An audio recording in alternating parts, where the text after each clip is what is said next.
Nehemiah chapter 13.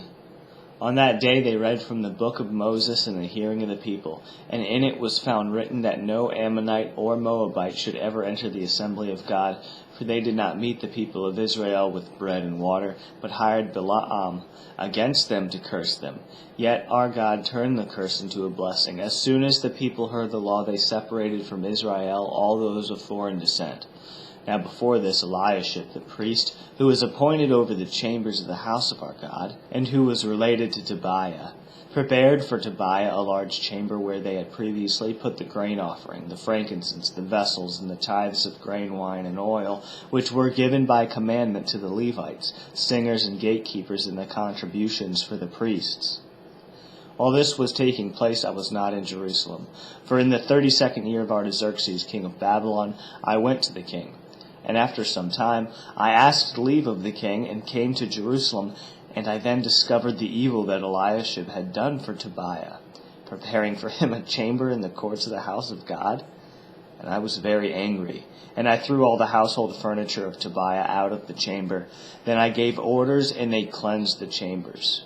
And I brought back there the vessels of the house of God, with the grain offering and the frankincense.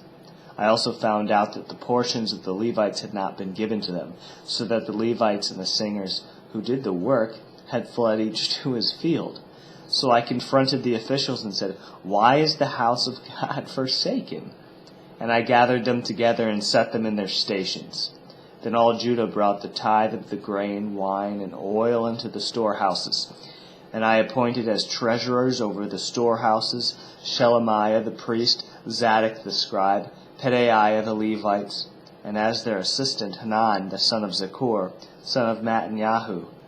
For they were considered reliable, and their duty was to distribute to their brothers. Remember me, O my God, concerning this, and do not wipe out my good deeds that I have done for the house of my God and for his service.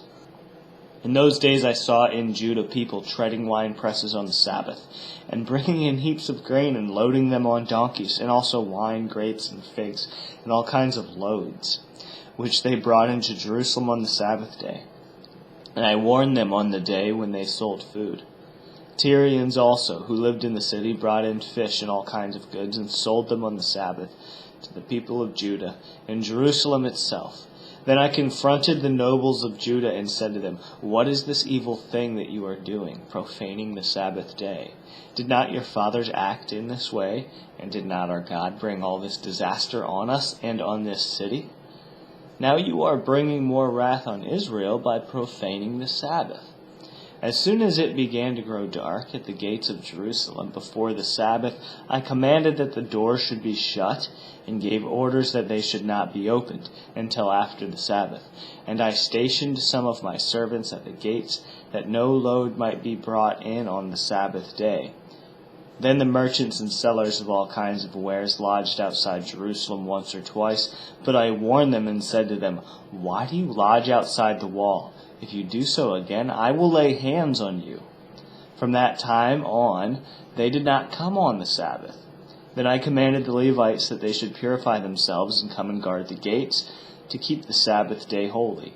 Remember this also in my favor, O my God, and spare me according to the greatness of your steadfast love. In those days also I saw the Jews, who had married women of Ashdod, Ammon, and Moab, and half of their children spoke the language of Ashdod.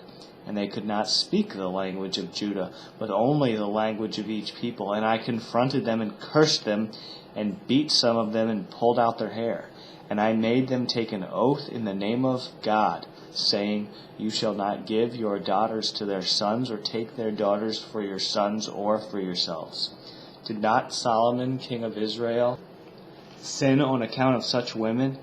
Among the many nations there was no king like him, and he was beloved by his God, and God made him king over all Israel. Nevertheless, foreign women made even him to sin. Shall we then listen to you and do all this great evil and act treacherously against our God by marrying foreign women? And one of the sons of Jehoiada, the son of Eliashib the high priest, was the son-in-law of Sanballat the Horonite. Therefore I chased him from me. Remember them, O my God, because they have desecrated the priesthood and the covenant of the priesthood and the Levites.